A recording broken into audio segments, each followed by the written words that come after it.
someone is feeling unappreciated and they want to be appreciated. It feels so good when someone holds you as their object of attention and adores you or appreciates you. But they're not feeling that. They're seeing others get it, but they're not feeling it. They sort of have their tail between their legs, and things aren't going that well for them, and they're feeling sort of down and out, and like things are unfair, and people aren't treating them like they want to be treated, and on it goes. And so this person is wanting to know from us, how can I be more appreciated? And our answer is always the same. Find something to appreciate.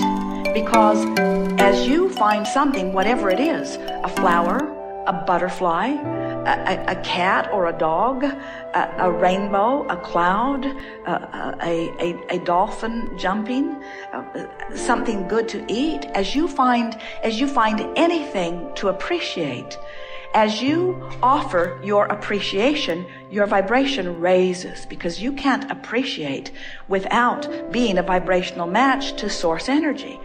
And when you are appreciating, now you are the attractor of appreciation. But you can't control what others are doing. You can't control the appreciative state of others, because you can't stand on your head in enough different ways to get someone who's out of the vortex to appreciate you. And when you try, you will pronounce yourself a failure. But you can become an avid appreciator. And what you begin to discover is it was never someone else's appreciation of you that you were looking for. It was your alignment with the energy of love, with the energy of source, with the energy of appreciation. That's what fills you up, you see. You get so full of it that it doesn't matter to you what others are flowing to you, other than it is so delicious to be the recipient of someone's appreciation, because it means they're in the vortex. So it turns out you can't be selfish. You can't adore appreciation from another and separate yourself from your gladness of their alignment, you see. You see how it works? You cannot be an appreciator without being appreciated. And it turns out it's being the appreciator that matters most, you see. That's why your inner being stands in a state of never-ending appreciation and adoration of that which you are, has practiced the vibration of that so eternally that is all that can be offered from the source within you. And when you find a different vibrational stance, then you separate yourself from that. And then we come along and say, we want you to be so selfish that you care about aligning with that energy that creates worlds. And then, like your inner being, you become an uplifter. Only you're like the satellite dish that's beamed in a little closer, you see. In other words, the giving puts you in the vibrational stance of the receiving. But if you've got your sights on receiving and you're not in alignment, it can't come to you. And that's when you start making claims of deprivation, you see. There are so many people standing outside the vortex asking others to help them, not understanding that anyone who does help them when they're outside the vortex has to come outside the vortex with them. And so the help doesn't go on very long before it begins to be resented.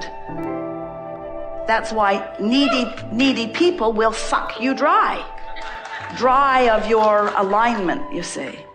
What we want for you is your alignment with your power. We want not to create for you. We want you to discover your own creative power.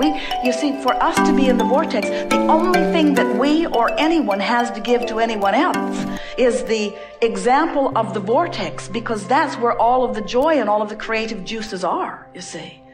So they are really one and the same.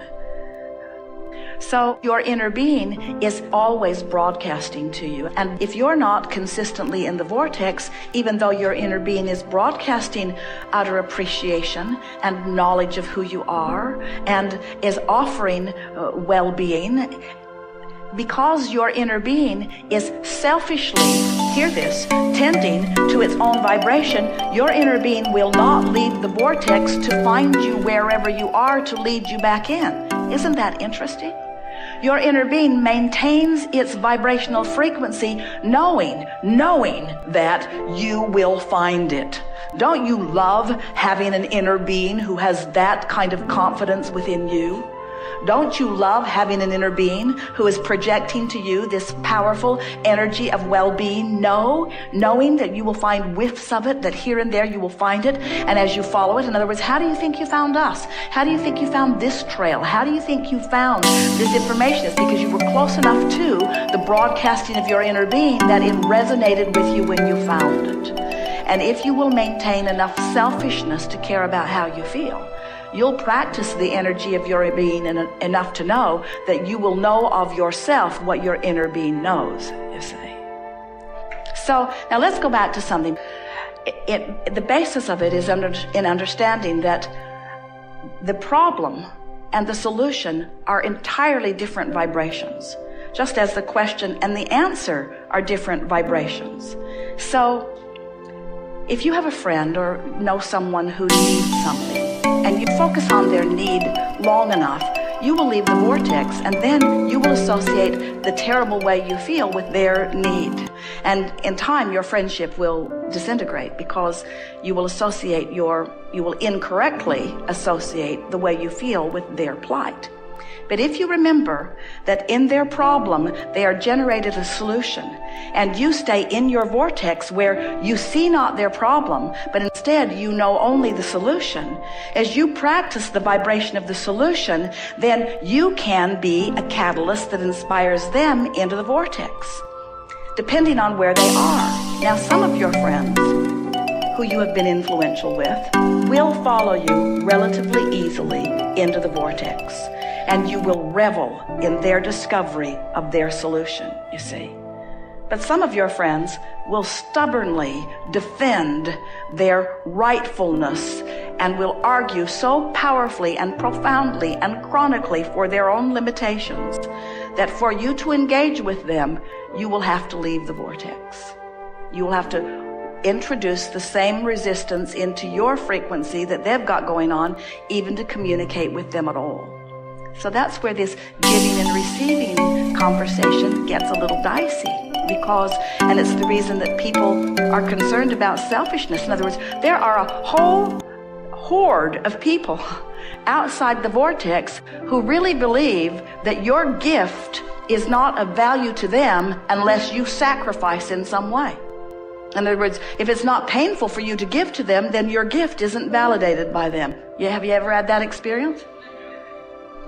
And the thing that's tricky is, if you manage to get outside the vortex in order to give your gift, then it's not very long before you're hightailing it back into the vortex, because you can feel your very life is being sucked away from you, you see. So here's the dicey part. If you stay in your vortex, truly aligned with their solution, when they are unable to see their solution, they'll call you selfish. Because they know not.